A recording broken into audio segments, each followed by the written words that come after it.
পূর্ব বর্ধমানে ভয়াবহ পথ দুর্ঘটনা, মৃত 10, আহত হয়েছেন 35 জন। বর্ধমান থানার ফাগুপুরে 19 নম্বর জাতীয় সড়কে দুর্ঘটনা ঘটে। দাঁড়িয়ে থাকা একটি ট্রাকের পিছনে সজোরে ধাক্কা মারে বেসরকারি বাস।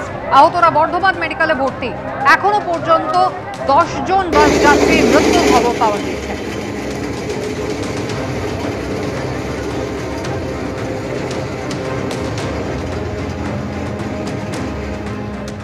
দুর্ঘটনাগ্রস্ত বাসটির সামনে আমরা এই মুহূর্তে রয়েছি। পুলিশের তরফে সেই বাসটিকে ইতিমধ্যে বাজেয়াপ্ত করা হয়েছে এবং এই হচ্ছে সেই বাস, সাদা রঙের বেসরকারি বাস, যাতে করে 60 জনেরও বেশি যারা যাত্রীরা ছিলেন, যার মধ্যে বেশিরভাগই পুণ্যার্থীরা ছিলেন, তারা কলকাতা থেকে বিহারের উদ্দেশ্যে রওনা দিয়েছিলেন গতকাল রাত্রে। এবং আজকে 7:20 থেকে 7:30 নাগাদ একটি দাঁড়িয়ে থাকা লরির পিছনে সজোরে গিয়ে ধাক্কা মারে বাসটি এবং তারপরে ঠিক এই ভেতর থেকেই একের পর এক আহতদেরকে বার করা হয়। পুলিশ সূত্রে জানা যাচ্ছে যে প্রায় 10 জনের মৃত্যু হয়েছে এই ঘটনাতে এবং এই বাসটির চেহারা দেখলে স্পষ্টত বোঝা যাচ্ছে যে ঘটনার সময় প্রায় 100-র বেশি গতিবেগ ছিল এই বাসটির। এবং দেখা যাচ্ছে সামনের দিকের যে অংশ রয়েছে, ড্রাইভারের ঠিক যে বাঁ দিকের অংশ রয়েছে, অর্থাৎ যেখানে খালাসি বা তার হেল্পার বসে, সেই অংশটি ব্যাপকভাবে ক্ষতিগ্রস্ত হয়েছে। এবং পুলিশ সূত্রে যেটা জানা যাচ্ছে যে তারা ফরেন্সিক পরীক্ষার পরিপ্রেক্ষিতে এটা জানার চেষ্টা করছেন যে কী কারণে এই দুর্ঘটনাটি ঘটলো। অর্থাৎ এক্ষেত্রে দাঁড়িয়ে চালক কি ঘুমিয়ে পড়েছিলেন, নাকি বাসেরই কোনো রকম যান্ত্রিক ত্রুটির জেরে এই গোটা ঘটনাটি ঘটেছে। পুরো বিষয়টি কিন্তু খতি দেখা হচ্ছে। ঠিক যে বাসের অংশ শ্যামল জানা দেখাচ্ছে যে বিভিন্ন জায়গাতে যেদিকেই দেখা যায় সেখানে কিন্তু তো কোথাও দেখা যাচ্ছে যে বাচ্চার খেলনা রয়েছে, কোথাও সেখানে গঙ্গা জলের পট রয়েছে, কোথাও একেবারে শ্রাবণ মাসের এই যে একেবারে শেষ হয়ে গিয়েছে তার আগে জল ঢালার যে প্রস্তুতি থাকে, সেরকম সমস্ত কিছু জিনিসপত্র কিন্তু এখানে কার্যত ঠাসা ছিল। ফলত একেবারে প্রাথমিকভাবে যখন এই দুর্ঘটনাটি ঘটে তখন এত ছোট বাসের ভেতর থেকে যেহেতু একেবারে যে ঢোকার যে গেট রয়েছে সেই গেট কিছু আর অবশিষ্ট নেই। এই ধ্বংসস্তূপের মধ্যে থেকে একের পর এক দেহ উদ্ধার এবং জীবিত অবস্থায় যাদেরকে উদ্ধার করা হয়েছে তাদেরকে বের করতে যথেষ্ট বেগ পেতে হয় কিন্তু পুলিশকর্মী এবং স্থানীয় বাসিন্দাদের। সব মিলিয়ে এরকম একটি ভয়াবহ ঘটনা কিভাবে ঘটলো পুরো বিষয়টি কিন্তু খতিয়ে দেখছেন তদন্তকারীরা। ক্যামেরা শ্যামল জানার সঙ্গে সুকান্ত মুখোপাধ্যায়, এবিপি আনন্দ, পূর্ব বর্ধমান। পদ্মশ্রী সাঁতারু বুলা চৌধুরীর হিন্দ মোটরের বাড়িতে ফের চুরির ঘটনা ঘটেছে।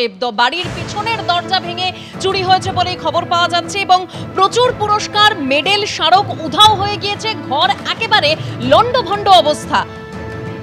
এই বাড়িতে বুলা চৌধুরী তিনি থাকেন না, মাঝে মধ্যে আসেন, তবে এই বাড়িতে এই কয়েক বছর আগেও চুরির ঘটনা ঘটে। সেই চুরির কিনারা করতে পারেনি পুলিশ, তার মধ্যে ফের চুরির ঘটনা ঘটলো।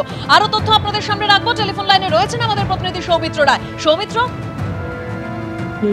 দেখো কয়েক বছর আগেও বুলা চৌধুরীর এই বাড়িতে চুরির ঘটনা ঘটেছিল। সেই চুরির ঘটনার কিনারা এখনো পর্যন্ত পুলিশ করতে পারেনি।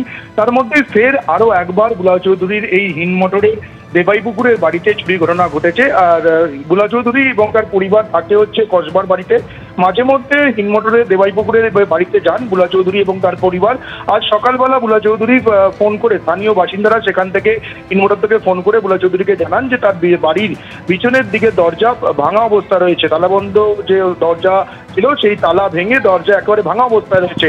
সঙ্গে সঙ্গে এই মুহূর্তে বুলা চৌধুরী এবং তার পরিবার হিন্দ মোটরের দেবাইপুকুরের বাড়ির দিকে রওনা দিয়েছেন। যেটা জানতে পারা যাচ্ছে যে পিছনের দিকে যে দরজা তালাবন্ধ অবস্থা ছিল সেই দরজার তালা ভেঙেই ভেতরে ঢোকেন দুষ্কৃতীরা এবং সেখানে যে চুরির ঘটনা ঘটে। ঘর একেবারে তুমি দেখতে পাচ্ছ যে ভিডিওতে দেখতে পাওয়া যাচ্ছে যে ঘর একেবারে লন্ডভন্ড অবস্থায় রয়েছে। শুধুমাত্র ঘরের যে বিভিন্ন সামগ্রী খোয়া গিয়েছে, তার পাশাপাশি বুলা চৌধুরী সাঁতারু বুলা চৌধুরীর যে বিভিন্ন পুরস্কার, মেডেল, সমস্ত কিছু খোয়া গিয়েছে। যে পুরস্কার, মেডেল খোয়া যাওয়ার কারণে বুলা চৌধুরী ইতিমধ্যেই খুবই তার মন খারাপ হয়ে গিয়েছে। কারণ এর আগের বারে কয়েক বছর আগে যখন চুরি ঘটনা ঘটেছিল সেবারও পুরস্কার, মেডেল, স্মারক খোয়া গিয়েছিল, কিন্তু এবার একেবারে পুরো সাফ করে দিয়ে সমস্ত যে মেডেল, পুরস্কার সমস্ত কিছু খোয়া গিয়েছে। এই কারণে ইতিমধ্যেই বুলা চৌধুরীর পরিবারের তরফে উত্তরপাড়া থানায় অভিযোগ দায়ের করা হয়েছে। বুলা চৌধুরী তার পরিবার কসবা থেকে ইতিমধ্যেই সে বাড়ির দিকে রওনা দিয়েছেন এবং কে বা কারা এই ঘটনা ঘটালো সেটাই এখন তদন্ত করে দেখার বিষয়। পুলিশ ইতিমধ্যেই তদন্ত শুরু করে দিয়েছে।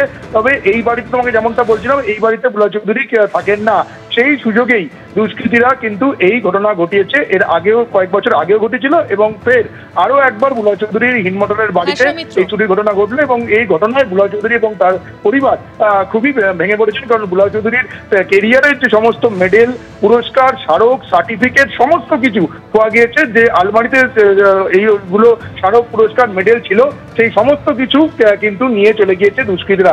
ইতিমধ্যেই উত্তরপাড়া থানায় পরিবারের তরফে অভিযোগ দায়ের করা হয়েছে। গোটা ঘটনা তদন্তে নেমেছে উত্তরপাড়া থানার পুলিশ। ধন্যবাদ সৌমিত্র।